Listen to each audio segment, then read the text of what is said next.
I've been at Peter Gold's social media recruiting workshop today, about 75 people at the British Museum.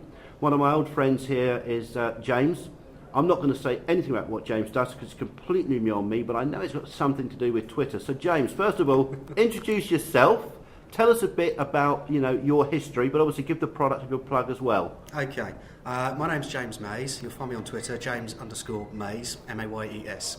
My history, best part of 15 years in the recruitment industry, mostly mainstream IT recruitment, a few years diversion there into some software project management stuff, and more recently I've been paying more and more attention to social media, and in particular Twitter. We started looking at it last year, myself and an old colleague, and came to the conclusion that a lot of recruiters out there really weren't getting much out of it. And to our minds, there's two different ways of using Twitter. There's either going on there and searching for the people that you want, or actually broadcasting your message and getting the candidates to come to you and engaging with them. So we're very much on that latter part of how you get your message out there. We've built a fleet of, let's just say, several thousand channels that cover the UK, so that candidates can sign up to a very, very specific Twitter account that they can follow that will give them exactly what they're looking for. So location specific and sector specific. You can be looking for an an interim finance manager's job in Reading. We've got a channel for that. So we work very much according to that model. We also help clients build their own channel and build their followers online. And then we work with them not only to automatically tweet their jobs, which is clearly what they want to fill and an important part of what they get out there, but also to build the content around that. So links to YouTube, press releases, news that's relevant to their market and various other things. And then we provide an analytics overlay on that as well so that we can see how we need to improve in future. If you were to give one piece of advice to any recruiter who's just starting out looking at Twitter, based on your obviously huge experience, what would that one piece of advice be? Do your research. Don't just go out there and start tweeting. Bear in mind that when you do tweet, anything that goes out there stays out there. You can't control it, you can't delete it. Just spend a couple of weeks following. Pick out the thought leaders in your area, pick out influential people in your industry, and just research. Follow those guys a little bit, see what they're doing, see who they're following, see what they're tweeting about, see what kind of links they're putting out there, and just get a feel for the thing before you embarrass yourself. Looking back over the last, say, 5 or 10 years, what do you think have been the big changes that are really beginning to impact on third-party recruiters and what they do? I think probably the biggest change that's obvious to me at the moment is that historically, a lot of the really successful recruiters that I've known have been really, at the heart of it, very, very good salespeople. They've understood how to get in front of clients when their competitors can't. And it's actually building those client relationships that's led to the opportunity to place people that's then led to the successes. And it's been very, very easy over the last 10 years or so to find candidates with job board advertising, which is a very easy thing to do.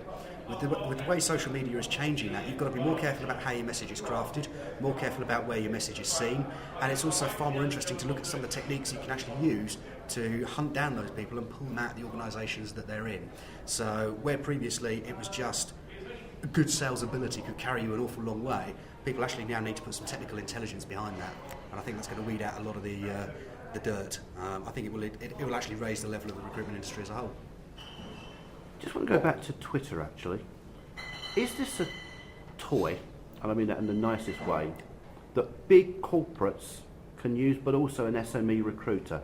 Does it create a level playing field, or a bit like the job boards? If you post enough jobs on the job board in one sector, you're going to dominate those search results. There's an element of that, certainly, but posting enough jobs in a sector can simply lead to you flooding the thing with your market image and actually damage your brand.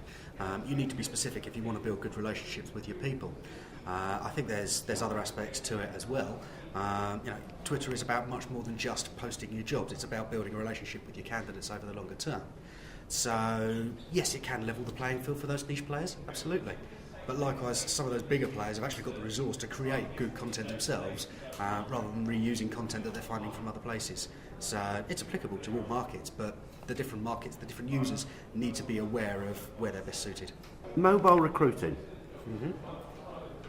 I keep reading stats that in 2014 it's going to overtake the desktop as a way of accessing the web.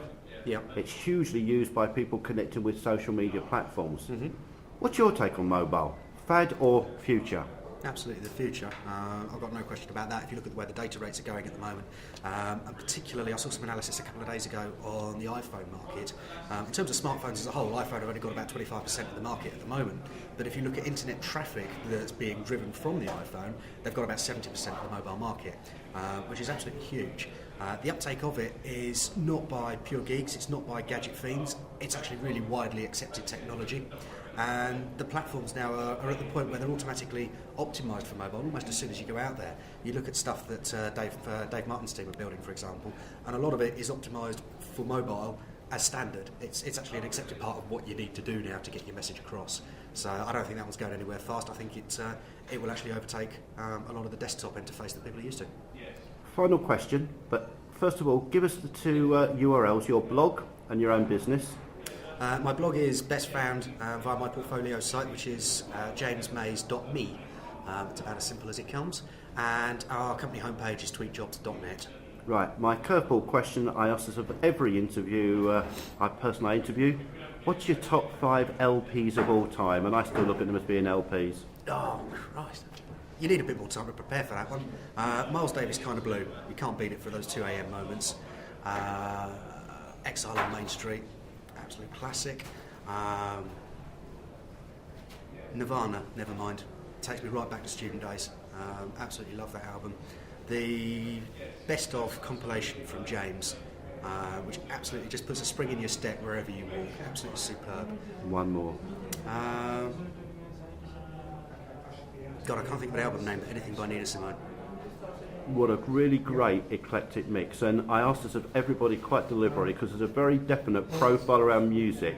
If you were Spotify, I think you could work out who every recruiter was through choice of music. Really enjoyed the interview, sir. Thank you very much indeed. Pleasure.